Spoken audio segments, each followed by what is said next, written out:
Bago mo simulan ang araw na ito, bago mo harapin ang mga hamon, responsibilidad, at mga alalahaning naghihintay sa iyo, sandali kitang inaanyayahan na huminto at ituon ang iyong puso sa Diyos. Dahil kung naririnig mo ang mensaheng ito ngayon, hindi ito aksidente. Hindi ka napadpad dito ng nagkataon lamang. Dinala ka rito ng Panginoon. Maaring nagising ka ngayong umaga na may pagod sa iyong katawan. Maaring may sakit kang dinadala o may mga problemang patuloy na bumabagabag sa iyong isip. Maaaring may mga laban kang kinakaharap na tila hindi mo alam kung paano malalampasan. At sa katahimikan ng iyong puso, maaaring napatanong ka, Panginoon, nariyan, ka pa ba? Patuloy mo pa ba akong mamahalin at tutulungan? Pakinggan mo ito ng malinaw. Magpasalamat kayo sa Panginoon sapagkat Siya ay mabuti, ang kanyang pag-ibig ay nananatili magpakailanman. Ang makapangyarihang katotohanan ito mula sa Psalm 136 ay paalala na ang pag-ibig ng Diyos para sa iyo ay hindi nagbabago. Hindi ito nakasalalay sa iyong kalagayan. Hindi ito nawawala kapag ikaw ay nanghihina at hindi ito humihinto kahit sa gitna ng iyong mga pagsubok. Ngayong umaga, ang walang hanggang pag-ibig ng Diyos ang siyang yayakap sa iyo. Siya ang magpapagaling sa iyong katawan at magpapanumbalik ng iyong lakas. Siya ang magbabantay sa iyo at sa iyong pamilya sa bawat hakbang ng araw na ito. Siya ang magbibigay sa iyo ng tagumpay sa bawat laban na iyong haharapin. At siya rin ang magbubukas ng mga bintana ng pagpapala na higit pa sa iyong inaasahan. Ano man ang kinakaharap mo ngayon, tandaan mo ito. Ang kabutihan ng Diyos ay hindi nauubos at ang kanyang awa ay bago tuwing umaga. Kaya bago tayo manalangin, may hihilingin ako sa iyo. Kung naniniwala ka na ang pag-ibig ng Diyos ay nananatili magpakailanman, kung naniniwala ka na kaya kanyang pagalingin, protektahan, at dalhin sa tagumpay, pindutin mo ang like bilang isang hakbang ng pananampalataya. At kung nais mong araw-araw magsimula na may panalangin at salita ng Diyos, inaanyayahan kitang maging bahagi ng komunidad na ito. Dito, sama-sama tayong lumalapit sa Diyos at tumatanggap ng kanyang kagalingan, proteksyon, tagumpay at pagpapala. Kapag pinili mong mag-subscribe, pinipili mong simulan ang bawat umaga na may paalala ng katapatan at pag-ibig ng Diyos. Kaya ngayon, ihanda mo ang iyong puso. Magpasalamat ka sa Panginoon sapagkat Siya ay mabuti at ang kanyang pag-ibig para sa iyo ay hindi kailanman magwawakas. Ngayon, tayo'y manalangin. Panginoon, lumalapit kami sa iyo nang may pagpapakumbaba at buong pagtitiwala, kinikilala na ikaw ang dakilang manggagamot ng aming katawan, isip at espiritu. Wala kang katulad sa kapangyarihan at habag. Sa iyong salita ay may buhay at sa iyong hininga ay may panunumbalik. Panginoon, pagalingin mo ang aming katawan at palakasin ang aming buong pamilya sapagkat ang iyong pag-ibig ay magpakailanman. Alisin mo ang anumang karamdaman na nagkukubli sa aming sistema. Tunawin mo ang impeksyon, pahupain mo ang pamamaga, ayusin mo ang anumang hindi maayos na gumagana sa loob ng aming katawan. Maghari ang iyong kapangyarihan sa bawat selula namin. Sa pangalan ni Jesus, kinakansela namin ang anumang karamdaman na nagtatangkang manatili sa aming tahanan. Pinapawalang bisa namin ang anumang atake ng kaaway laban sa aming kalusugan. Anumang espiritu ng sakit, panghihina, at pagdurusa ay inuutusan naming umalis at hindi na bumalik. Tinatanggihan namin ang takot na dala ng diagnosis at ang pangamba na dala ng mga sintomas. Ang katotohanan mo, ang aming pinanghahawakan. Ikaw ang Diyos na nagpapagaling. Ipanumbalik mo ang malinaw at payapang isipan sa aming tahanan. Kung may kaguluhan sa aming pag-iisip, Panginoon, linisin mo ito. Hugasan mo ang aming isip ng iyong kapayapaan. Palayain mo kami mula sa stress. Putulin mo ang tanikala ng depresyon at pagkabalisa. Sa kapangyarihan ng iyong espiritu, palitan mo ang ingay ng takot ng tinig ng iyong katotohanan. Itanim mo sa aming puso ang katiyakan na kami ay nasa iyong mga kamay. Hilumin mo ang anumang sugat ng damdamin at espiritu na aming dinadala. May mga salitang bumaon, may mga karanasang hindi pa ganap na nahaharap, may mga alaala na patuloy na sumasakit. Panginoon, pasukin mo ang mga bahaging iyon ng aming puso. Liwanagan mo ang mga madidilim na sulok ng aming nakaraan. Iangat mo kami mula sa pagkakulong sa sakit. Turuan mo kaming magpatawad at magpalaya. Hindi dahil madali, kundi dahil ikaw ang nagbibigay sa amin ng lakas upang gawin ito. Kung may anumang espiritual na sugat na dulot ng pagkakasala, kahihiyan, o pakiramdam na kami ay hindi karapat-dapat, Panginoon, ipaalala mo na ang dugo ni Jesus ay sapat. Nililinis mo kami, pinapawalang sala mo kami, at binibigyan mo kami ng bagong simula. Hindi kami alipin ng aming nakaraan. Hindi kami tinutukoy ng aming pagkakamali. Kami ay iyong mga anak na minamahal at pinapanumbalik.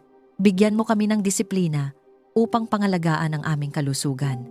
Ipaunawa mo sa amin na ang aming katawan ay kaloob mo at dapat naming ingatan. Turuan mo kaming pumili ng tama, kumain ng wasto, magpahinga ng sapat, at umiwas sa anumang makasisira sa aming pangangatawan. Bigyan mo kami ng lakas na umiwas sa bisyo at sa anumang nakakapinsalang gawain. Iayon mo ang aming mga gawi sa iyong kalooban, upang ang aming buhay ay maging patotoo ng iyong kaayusan. Alisin mo ang pagod, stress, at anumang karamdaman sa aming sambahayan. Kung may pagkapagod na dulot ng mabibigat na responsibilidad, kung may bigat na dulot ng problema sa kabuhayan o relasyon, Panginoon, ibuhos mo ang iyong pahinga. Turuan mo kaming ilagak sa iyo ang aming mga alalahanin. Paalalahanan mo kaming hindi namin kailangang pasanin ang lahat ng mag-isa. Ikaw ang aming kanlungan at lakas. Pinupuno mo kami ng banal na sigla at lakas upang makapaglingkod sa iyo. Ibalik mo ang apoy sa aming puso. Kung may bahagi ng aming espiritu na nanghina, sindihan mo itong muli. Huwag mong hayaang manaig ang panlalamig o kawalan ng gana. Buhayin mo ang aming pananampalataya. Iangat mo ang aming paningin upang makita namin ang iyong kabutihan kahit sa gitna ng hamon. Sa larangan ng espiritual na pakikibaka, idinideklara namin na ang aming pamilya ay hindi magiging biktima ng anumang lihim na atake ng kaaway. Anumang nakatagong sakit, namamanang karamdaman, o paulit-ulit na pattern ng pagkakasakit ay pinuputol namin sa pangalan ni Jesus. Ang dugo niya ang nagsisilbing tatak ng proteksyon at kagalingan sa aming sambahayan. Hindi kami papayag na manirahan ang sakit kung saan nananahan ang presensya ng Diyos. Banal na Espiritu, punuin mo ang aming tahanan. Hipuin mo ang bawat silid, bawat kama, bawat lugar na aming ginagalawan. Nawa ang atmosfera ng aming bahay ay mapuspos ng iyong presensya na nagbibigay buhay. Kung saan may kirot, magdala ka ng ginhawa. Kung saan may panghihina, magdala ka ng lakas. Kung saan may luha, magdala ka ng aliw. Kami ay naninindigan sa pananampalataya. Kahit hindi pa namin nakikita ang kabuuan ng kagalingan, naniniwala kami na ikaw ay kumikilos. Ang iyong mga kamay ay hindi maikli upang hindi makapagligtas. Ang iyong kapangyarihan ay hindi nababawasan. Pinupuri ka namin hindi lamang kapag magaan ang pakiramdam, kundi kahit sa proseso ng paggaling. Sapagkat ang proseso ay nasa ilalim ng iyong kontrol. Itinatanggi namin ang anumang kasinungalingan na nagsasabing wala ng pag-asa. Tinatanggihan namin ang tinig na nagbubulong ng pagkatalo. Pinipili naming pakinggan ang iyong salita na nagsasabing may buhay, may pag-asa, at may panunumbalik. Ang aming pamilya ay lalakad sa kalusugan. Ang aming tahanan ay magiging lugar ng sigla at kagalakan. Panginoon, itinatagubilin namin sa iyo ang aming buong pagkatao. Wala kaming itinatago, wala kaming inililihim. Ang bawat bahagi ng aming buhay ay isinusuko namin sa iyong kapangyarihan ng pagpapagaling, at habang kami ay nananalangin, nararamdaman namin ang iyong pagkilos banayad, ngunit makapangyarihan. Tahimik, ngunit may awtoridad. Kung tinatanggap mo ang kagalingan habang ikaw ay nananalangin, i-type sa mga komento. Ang aking pamilya ay lumalakad sa kagalingan sa kapangyarihan ng Diyos. Hayaan itong maging iyong pahayag ng pananampalataya at pagtanggap sa kilos ng Diyos sa iyong katawan, isip at espiritu. Panginoon, maging tanggulan ka ng aming tahanan laban sa kapahamakan. Itayo mo ang iyong banal na pader sa paligid ng aming pamilya. Huwag mong hayaang makapasok ang anumang may masamang layunin. Takpan mo ang bubong ng aming bahay ng iyong presensya at ilagay mo ang iyong bantay sa bawat pintuan at bintana. Sa kapangyarihan ng pangalan ni Jesus, idinedeklara namin na ang aming tahanan ay teritoryo ng Diyos. Anumang espiritu ng kapahamakan, kaguluhan, paninira at karahasan ay walang puwang sa aming sambahayan. Pinapawalang bisa namin ang bawat plano ng kaaway na nakalaan upang sirain ang aming kapayapaan. Anumang lihim na bitag o nakatagong panganib ay ibinubunyag mo at winawasak bago pa man ito makalapit sa amin. Ilayo mo kami sa aksidente, sakuna at anumang panganib. Ingatan mo ang aming mga sasakyan, ang aming paglalakbay at ang bawat lugar na aming pinupuntahan. Kung may nakaambang disgrasya, harangin mo ito. Kung may panganib na hindi namin nakikita, ikaw ang kumilos para sa amin. Iligtas mo kami mula sa biglaang kapahamakan. Huwag mong hayaang manaig ang trahedya sa aming pamilya. Takpan mo kami ng iyong banal na proteksyon laban sa sakit at karamdaman. Kung may virus o anumang uri ng impeksyon na umiikot, hindi ito mananaig sa amin. Ang dugo ni Jesus ang aming pananggalang. Inuutusan namin ang bawat mikrobyo, bawat karamdaman na umatras at hindi makalapit sa aming katawan. Pinapahayag namin na ang aming sambahayan ay sakop ng iyong proteksyon at pagpapagaling. Ingatan mo ang aming paglabas at pagpasok. Sa bawat hakbang na aming tinatahak, samahan mo kami kapag kami ay nasa trabaho, sa paaralan o sa anumang gawain. Ang iyong kamay ang umakay sa amin. Huwag mong hayaang madala kami sa maling lugar o maling sitwasyon. Iayos mo ang aming schedule at mga lakad upang maiwasan ang anumang masamang pangyayari. Iligtas mo kami sa masamang impluwensya at tukso. Kung may mga taong may balak na magdala ng kapahamakan o maling kaisipan, ilayo mo sila sa amin. Kung may mga salitang puno ng panlilinlang, bigyan mo kami ng discernment upang makilala ang totoo at hindi. Huwag mong hayaang malinlang ang aming puso. Bantayan mo ang aming isipan laban sa mga ideyang sumisira sa aming pananampalataya. Sa larangan ng espiritual na pakikibaka, naninindigan kami sa iyong kapangyarihan. Anumang demonyong atas laban sa aming pamilya ay winawasak sa pangalan ni Jesus. Anumang sumpa, anumang masamang pananalita, anumang inggit at galit na ipinadala laban sa amin ay hindi magtatagumpay. Ibinabalik namin sa wala ang bawat palaso ng kaaway.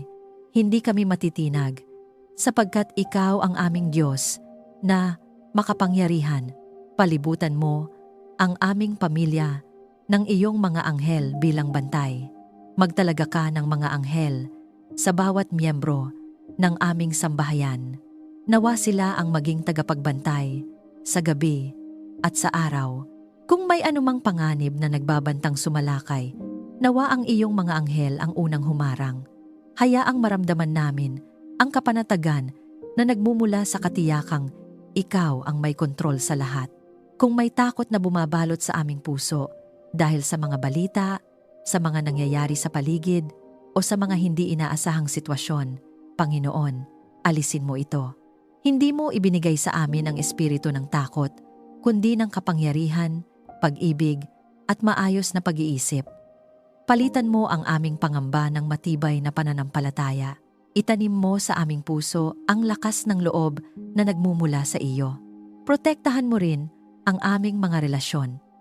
Huwag mong hayaang makapasok ang paninira, tsismis, o maling akala na sisira sa aming pagkakaisa. Bantayan mo ang aming mga salita upang hindi kami maging daan ng pagkasugat ng isa't isa. Ilayo mo kami sa anumang pagtatangkang paghiwa-hiwalayin ang aming pamilya. Panginoon, kung may nakatagong panganib na hindi namin alam, ikaw ang magbunyag. Kung may masamang plano laban sa aming kabuhayan, reputasyon, o kinabukasan, sirain mo ito bago pa man ito umusbong. Kami ay umaasa hindi sa aming sariling lakas, kundi sa iyong makapangyarihang kamay.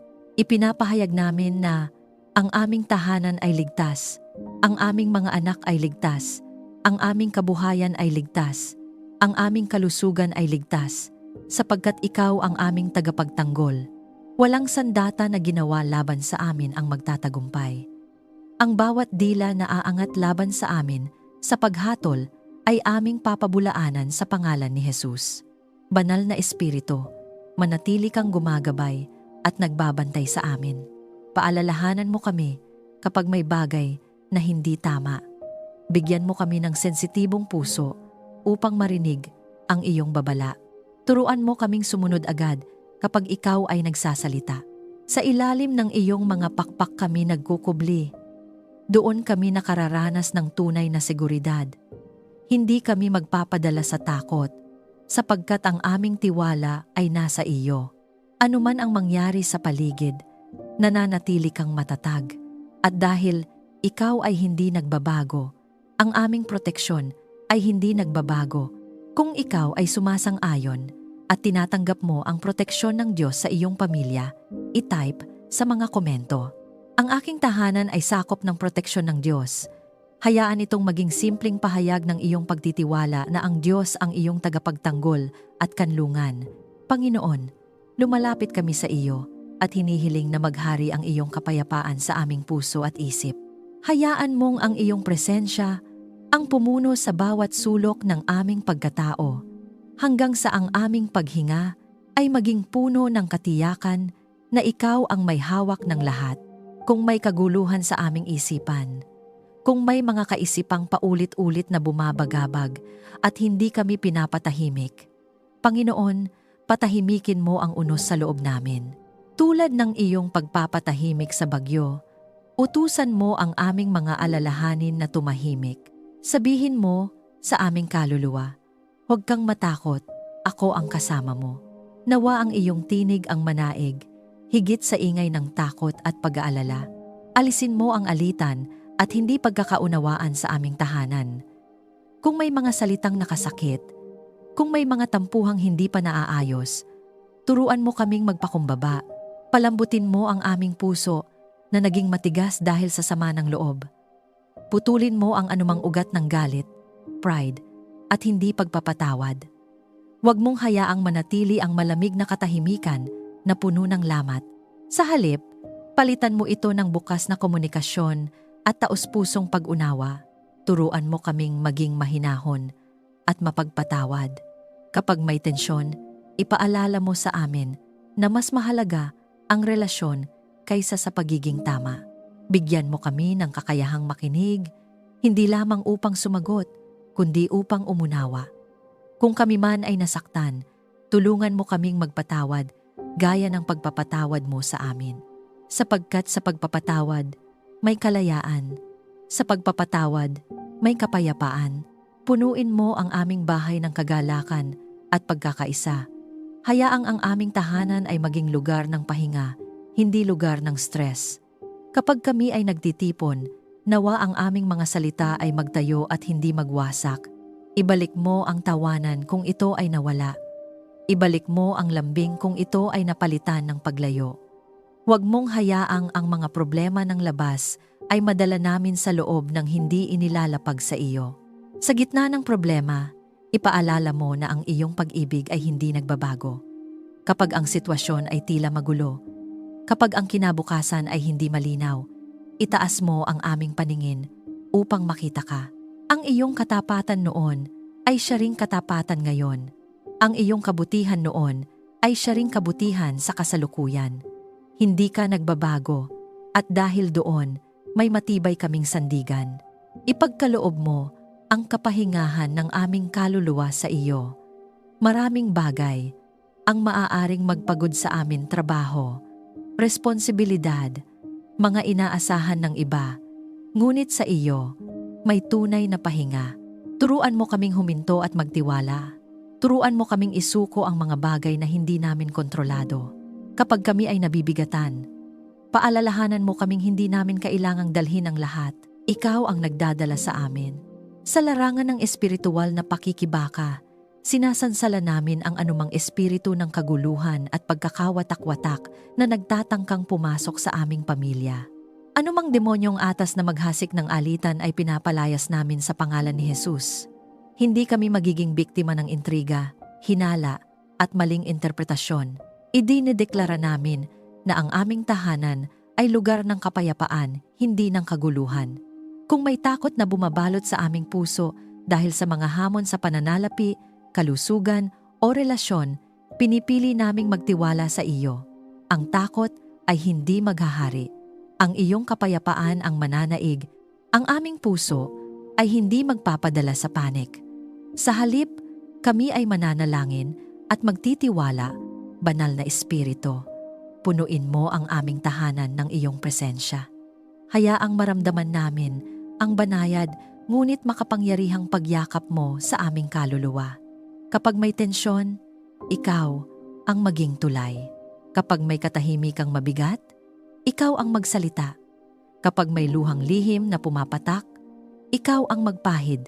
Tulungan mo kaming maging tagapagdala ng kapayapaan, hindi lamang sa loob ng aming tahanan kundi pati sa iba. Huwag mong hayaang kami ay maging sanhi ng gulo. Sa halip, gawin mo kaming instrumento ng iyong kapayapaan. Sa aming mga salita, sa aming kilos, sa aming mga desisyon, nawa ang iyong kapayapaan ang makita. Idinedeklara namin na ang aming isip ay hindi magiging larangan ng labanan na walang katapusan. Ang aming isip ay pag-aari mo. Ang aming puso ay iyong tahanan. Anumang kaisipang hindi nagmumula sa iyo ay aming tinatanggihan. Ang aming damdamin ay isinusuko namin sa iyong pamamahala. Kapag kami ay nahaharap sa hindi pagkakaintindihan, tulungan mo kaming huminga, manalangin at pumili ng tamang sagot. Turuan mo kaming maghintay bago magsalita. Turuan mo kaming mag-isip bago mag-react. Huwag mong hayaang sirain ng isang sandali ng galit ang isang relasyong matagal nang itinayo. Panginoon, salamat sapagkat ang iyong kapayapaan ay hindi lamang konsepto, kundi realidad na aming nararanasan. Habang kami ay nananalangin, may bigat na umaalis, may tensyon na napapalitan ng katahimikan, may takot na napapalitan ng pagtitiwala. At kami ay nagpapasalamat sapagkat ikaw ang gumagawa nito. Kung nais mong maranasan ang kapayapaan ng Diyos sa iyong puso at tahanan, i-type sa mga komento. Kapayapaan ng Diyos ang naghahari sa aming pamilya. Hayaan itong maging simpleng hakbang ng pananampalataya na ang kapayapaan ng Diyos ay kumikilos at nananahan sa iyong buhay. Panginoon, kinikilala namin na hindi sapat ang aming sariling talino at kakayahan. Bigyan mo kami ng karunungan sa bawat desisyong aming gagawin. Sa malalaki man o maliliit na bagay, turuan mo kaming pumili ayon sa iyong kalooban. Kapag kami ay nahaharap sa mahihirap na pagpili, kapag tila maraming boses ang nagsasalita at nagkakalito ang aming isip, ikaw ang maging malinaw na tinig na aming maririnig.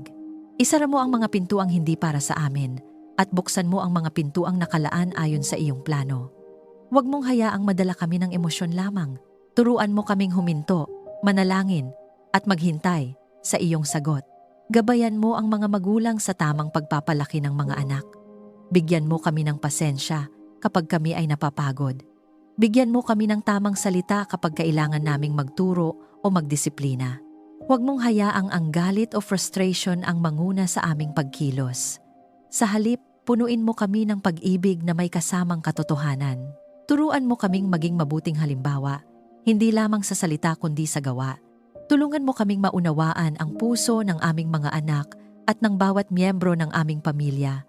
Bigyan mo kami ng sensitibong espiritu upang makita ang kanilang pangangailangan kahit hindi nila ito masabi.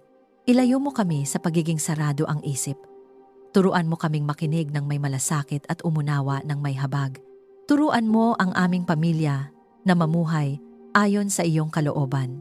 Huwag mong hayaang ang pamantayan ng mundo ang maging sukatan ng aming tama at mali.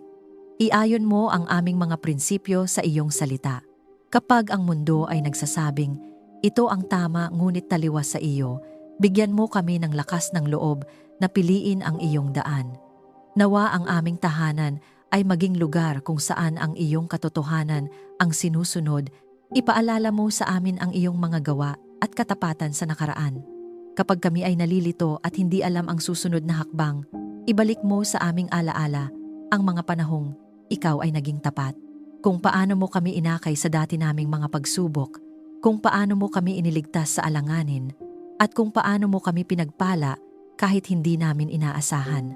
Ang alaala ng iyong katapatan ang magbibigay sa amin ng lakas upang magtiwala muli. Buksan mo ang aming isipan sa katotohanan at tamang pag-unawa.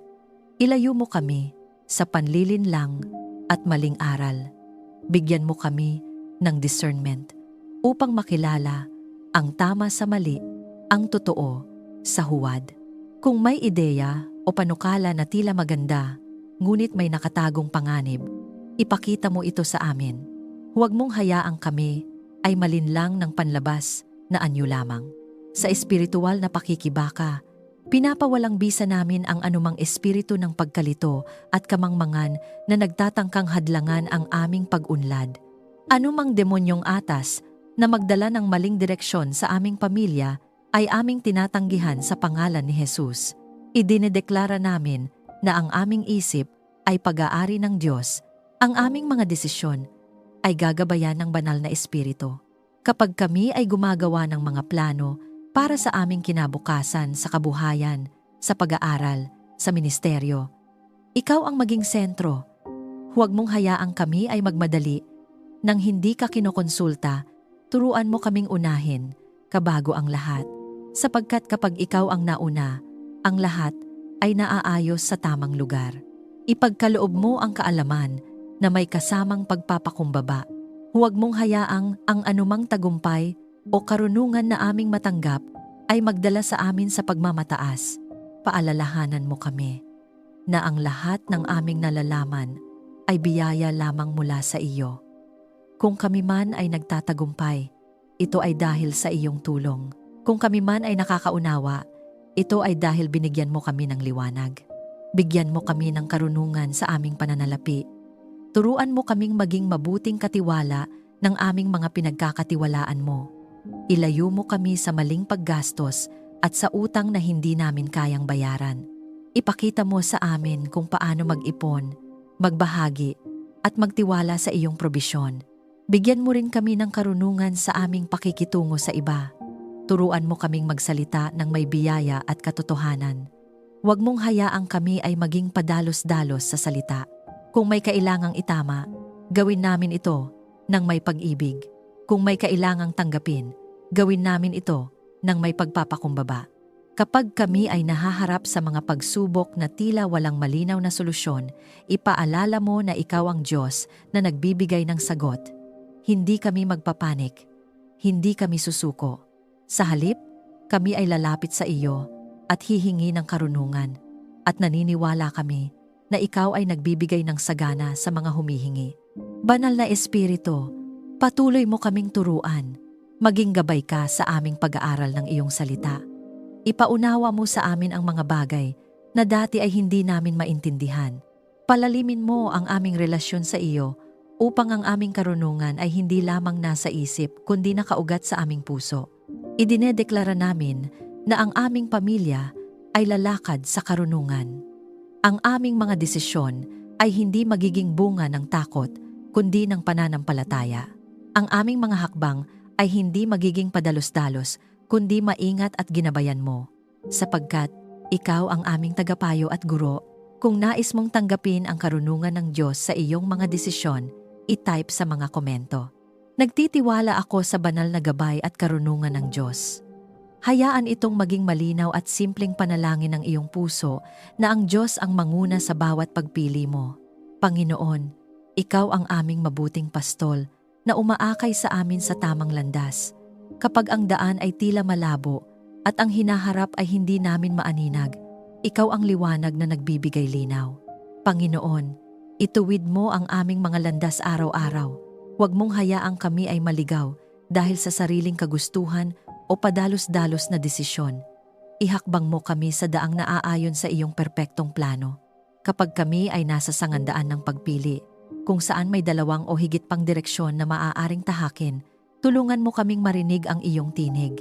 Isara mo ang daang hindi para sa amin, kahit ito ay mukhang maganda sa paningin. Buksan mo ang daang nakalaan para sa aming pamilya, kahit ito ay nangangailangan ng pananampalataya at pagtitiwala. Turuan mo kaming sumunod, kahit hindi namin nakikita ang buong larawan. Akayin mo kami sa mga oportunidad na kalooban mo para sa amin. Kung may trabahong nakalaan, ilapit mo kami roon. Kung may taong magbubukas ng tamang pintuan, pagtagpuin mo kami. Kung may lugar na dapat naming marating, ihanda mo ang aming mga hakbang. Huwag mong hayaang maunahan kami ng takot o pag-aalinlangan. Palakasin mo ang aming loob upang tanggapin ang mga pagpapalang iyong inilaan. Ilayo mo kami sa maling desisyon at masasamang plano. Kung may alok na tila kapaki-pakinabang, ngunit may nakatagong panganib, ipakita mo ito sa amin. Kung may relasyon o kasunduan na magdadala ng kapahamakan, hadlangan mo ito bago pa man kami tuluyang makapasok. Sa pangalan ni Jesus, pinapawalang bisa namin ang anumang patibong ng kaaway na nakalaan upang iligaw ang aming landas. Hindi kami mahuhulog sa bitag ng panlilinlang.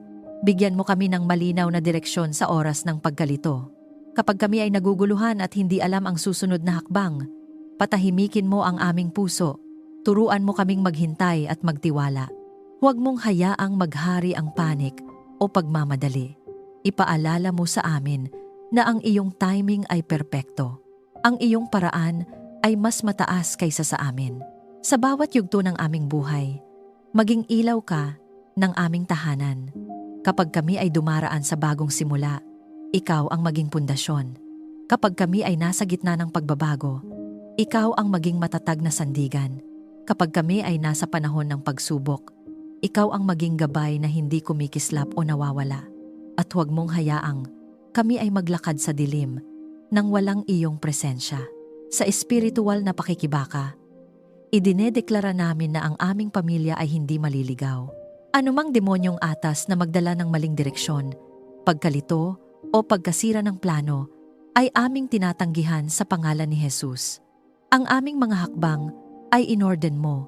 Ang aming landas ay iyong binabantayan.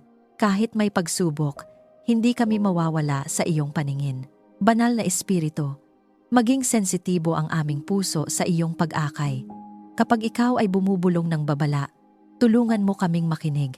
Kapag ikaw ay nagtutulak sa amin na kumilos, bigyan mo kami ng tapang. Huwag mong hayaang maging manhid kami sa iyong presensya. Gawin mong malinaw ang iyong direksyon sa pamamagitan ng iyong salita at kapayapaan sa aming loob. Turuan mo kaming huwag umasa lamang sa aming sariling pag-unawa. Sa halip, isuko namin sa iyo ang aming mga plano. Kung may kailangang baguhin, baguhin mo. Kung may kailangang ihinto, ihinto mo. Mas nais namin ang iyong kalooban kaysa sa pansarili naming kagustuhan, sapagkat alam namin na ang iyong plano ang magdadala sa amin sa tunay na kapayapaan at tagumpay. Kapag kami ay pinanghihinaan ng loob dahil tila matagal ang paghihintay, palakasin mo ang aming pananampalataya. Ipaalala mo sa amin na habang kami ay naghihintay, ikaw ay kumikilos. Ang bawat detalye ay iyong inaayos. Ang bawat hakbang ay may layunin. At sa tamang panahon, makikita namin ang kabuuan ng iyong paggabay. Panginoon, salamat sapagkat hindi mo kami pinababayaan. Hindi mo kami hinahayaang mag-isa sa paglalakbay na ito. Ikaw ang nauuna sa amin, ikaw ang sumasama sa amin, at ikaw ang nasa hulihan upang tiyakin na kami ay ligtas. Ang aming pagtitiwala ay nasa iyo. Kung nais mong gabayan ka ng Diyos sa iyong mga susunod na hakbang, i-type sa mga komento, "Sumusunod ako sa gabay ng Diyos." Hayaan itong maging simpleng pagsuko ng iyong puso sa paggabay ng Diyos sa iyong buhay. Panginoon, lumalapit kami sa iyo nang may pusong nagpapasalamat at umaasa. Ibuhos mo ang pagpapalang espiritual sa aming pamilya. Punuin mo kami ng mas malalim na ugnayan sa iyo. Huwag mong hayaang maging panlabas lamang ang aming pananampalataya. Gawin mo itong buhay, aktibo, at nagbubunga ng pagbabago sa aming pagkatao. Pagpalain mo ang aming kabuhayan at hanap buhay. Ikaw ang nakakaalam ng aming mga pangangailangan. Kung kami man ay naghahanap ng oportunidad, magbukas ka ng tamang pintuan. Kung kami man ay nasa trabaho na, pagpalain mo ang gawa ng aming mga kamay. Bigyan mo kami ng pabor sa aming mga pinaglilingkuran at pinagtatrabahuhan. Ilayo mo kami sa kawalan at kakapusan. Turuan mo kaming maging masipag, tapat at responsable sa lahat ng aming ginagawa. Punuin mo ang aming tahanan ng kasaganaan at kabutihan. Hindi lamang material na bagay ang aming hinihiling, kundi ang presensya ng iyong kabutihan sa araw-araw naming pamumuhay. Hayaang ang aming hapag ay maging sapat. Hayaang ang aming bahay ay maging lugar ng kaluwagan at hindi ng pangamba. Kapag may pangangailangan, ikaw ang magbigay. Kapag may kakulangan, ikaw ang magpunan. Palaguin mo ang pag-ibig at respeto sa isa't isa. Ang tunay na pagpapala ay makikita sa maayos na relasyon. Kung may bahagi ng aming pamilya na nangangailangan ng pagpapanumbalik, ikaw ang kumilos. Huwag mong hayaang manaig ang pagmamataas o kawalan ng pansin. Turuan mo kaming pahalagahan ang bawat isa. Gawin mong matatag ang aming samahan na nakaugat sa iyong pag-ibig. Gawin mong daluyan ng pagpapala ang aming pamilya sa iba. Huwag mong hayaang ang aming tinatanggap ay manatili lamang sa amin. Turuan mo kaming magbahagi ng oras, ng tulong, ng panalangin, at ng anumang biyayang aming tinanggap. Kapag kami ay pinagpapala mo, paalalahanan mo kaming may layunin ito. Ang aming tahanan ay maging liwanag sa iba. Ang aming mga salita ay maging inspirasyon. Ang aming mga gawa ay magdala ng pag-asa. Ipaalala mo sa amin na ang lahat ng mabuti ay mula sa iyo. Kapag kami ay nagtatagumpay, huwag at mong hayaang kami ay maging mapagmataas. Kapag kami ay nakakaranas ng pag-unlad, paalalahanan mo kaming ikaw ang dahilan, ang bawat bukas na pinto, ang bawat pagkakataon, ang bawat probisyon ay bunga ng iyong biyaya. Panatilihin mo kaming mapagpasalamat sa lahat ng oras.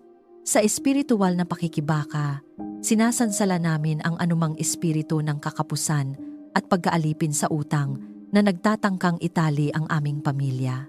Anumang demonyong atas na hadlangan ang aming pag-unlad ay pinapawalang bisa namin sa pangalan ni Jesus. Idinedeklara namin na kami ay hindi alipin ng kakulangan. Kami ay mga anak ng Diyos na tumatanggap ng kanyang probisyon. Ang aming kabuhayan ay nasa iyong kamay at ikaw ang magtataguyod sa amin. Kung may takot na nagsasabing, hindi sapat ang aming tinatanggap, palitan mo ito ng pananampalataya. Kung may pangamba tungkol sa hinaharap, itanim mo sa aming puso ang pagtitiwala. Ikaw ang Diyos na nagbibigay ng higit pa sa aming inaasahan. Ang iyong mga pagpapala ay hindi nauubos. Ang iyong kabutihan ay hindi natatapos. Banal na Espiritu, punuin mo ang aming tahanan ng iyong presensya. Hayaang maramdaman namin ang iyong kapayapaan habang kami ay nagtatrabaho, nagpapahinga at nagsasama-sama. Kapag kami ay nahihirapan, ikaw ang magbigay ng bagong lakas. Kapag kami ay pinanghihinaan ng loob, ikaw ang magpaalala ng iyong mga pangako. Turuan mo kaming maging mabuting katiwala ng aming mga pagpapala. Huwag mong hayaang maging pabaya kami sa anumang ipinagkatiwala mo, sa aming pananalapi, sa aming oras, sa aming talento. Tulungan mo kaming gamitin ang mga ito para sa iyong kaluwalhatian. Gawin mong maayos at disiplinado ang aming pamumuhay upang mas mapalago pa ang aming tinatanggap. Kapag may dumating na hindi inaasahang biyaya, tulungan mo kaming kilalanin ito bilang iyong kamay na kumikilos. Kapag may maliit na tagumpay, turuan mo kaming magpasalamat. Huwag mong hayaang maging manhid kami sa iyong kabutihan. Buksan mo ang aming mga mata upang makita ang mga pagpapala na minsan ay hindi namin napapansin. Panginoon, ang aming pamilya ay itinatalaga namin sa iyo bilang lupaing pagpapalain mo. Ang aming tahanan ay maging lugar ng pag-asa at kabutihan. Ang aming mga anak ay lumago sa iyong biyaya. Ang aming mga magulang ay makaranas ng iyong lakas at ginhawa. Ang bawat miyembro ng aming pamilya ay makakita ng iyong pabor sa kani-kanilang buhay. Naniniwala kami na ang iyong pagpapala ay hindi lamang para sa pansariling kaginhawaan, kundi para sa mas mataas na layunin. Kaya't gamitin mo kami. Buksan mo ang aming puso sa iyong gawain at habang kami ay tumatanggap, patuloy mo kaming hubugin upang maging karapat-dapat na daluyan ng iyong kabutihan. Kung nais mong tanggapin ang pagpapala ng Diyos para sa iyong pamilya, i-type sa mga komento. Nagtitiwala ako sa Diyos at tinatanggap ko ang kanyang probisyon. Hayaan itong maging simpleng pahayag ng iyong pananampalataya na ang Diyos ang nagbibigay ng lahat ng mabuti sa iyong buhay. Panginoon, ikaw ang Diyos na nagbibigay ng tunay na tagumpay na may kapayapaan at layunin. Ipagkaloob mo ang tagumpay sa aming mga plano ayon sa iyong kalooban. Kung ang aming mga adhikain ay nakaayon sa iyo, palaguin mo ito. Kung may bahagi na kailangang baguhin, ituwid mo kami upang ang kalalabasan ay magdala ng kaluwalhatian sa iyong pangalan. Palakasin mo ang aming loob sa gitna ng pagsubok. Kapag ang laban ay tila mahirap at ang pagod ay ramdam na ramdam, paalalahanan mo kaming hindi kami nag-iisa. Ikaw ang aming sandigan, ikaw ang aming lakas. Huwag mong hayaang manaig ang panghihina ng loob. Itaas mo ang aming ulo at patatagin mo ang aming puso upang magpatuloy. Tulungan mo kaming magtiyaga hanggang makamtan ang tagumpay. Turuan mo kaming huwag sumuko agad kapag may hadlang. Bigyan mo kami ng disiplina at pagtitiyaga. Kapag ang resulta ay hindi agad nakikita, palalimin mo ang aming pananampalataya. Ipaalala mo na ang bawat hakbang ng pagsunod sa iyo ay hindi nasasayang. Ipanalo mo kami laban sa takot at pagdududa. Anumang boses na nagsasabing, hindi namin kaya ay aming tinatanggihan sa pangalan ni Jesus. Anumang demonyong atas na magdala ng pagkatalo at panghihina ay pinapalayas namin. Idinedeklara namin na kami ay higit pa sa mananagumpay sa pamamagitan mo. Ang aming pamilya ay lalakad sa tapang at pagtitiwala. Sa bawat tagumpay, itataas namin ang iyong pangalan at magpapasalamat sapagkat ang iyong pag-ibig ay magpakailanman. Hindi namin aangkinin ang kaluwalhatian. Ang lahat ng papuri ay sa iyo. Ang aming buhay ay magpapatotoo sa kapangyarihan at kabutihan ni Hesukristo. Amen. Maraming salamat sa muli mong pagsama sa sandaling ito ng panalangin. Ang pag-ibig ng Diyos ay magpakailanman. Hindi nagbabago ang kanyang pag-ibig. Ganoon din sa iyong buhay. Sa bawat yugto, sa bawat laban, sa bawat tagumpay, nananatiling tapat ang Diyos. Kung may laman ang iyong puso, pasasalamat man para sa isang natanggap na biyaya, kahilingan, para sa kagalingan o proteksyon, maaari mo itong ikomento. Sama-sama tayong mananalangin at maninindigan sa katapatan ng Diyos. Walang panalangin maliit sa Kanya. Walang hinaing na hindi Niya kayang pakinggan. Ang bawat detalye ng iyong buhay ay mahalaga sa Kanya. Kung napagpala ka ng panalangin ito at ng mensahe ng walang hanggang pag-ibig ng Diyos, inaanyayahan kitang i-like, i-share at mag-subscribe upang mas marami pa tayong maabot at mapalakas sa kanilang espiritual na paglalakbay. Sa simpleng paraan na ito, maaari kang maging daluyan ng pag-asa sa iba. Naway maranasan mo araw-araw ang katotohanan ito. Ang kanyang pag-ibig ay magpakailanman. Ingat ka lagi. Pagpalain ka ng Diyos, pati ang iyong buong pamilya. Hanggang sa muli nating panalangin. God bless you.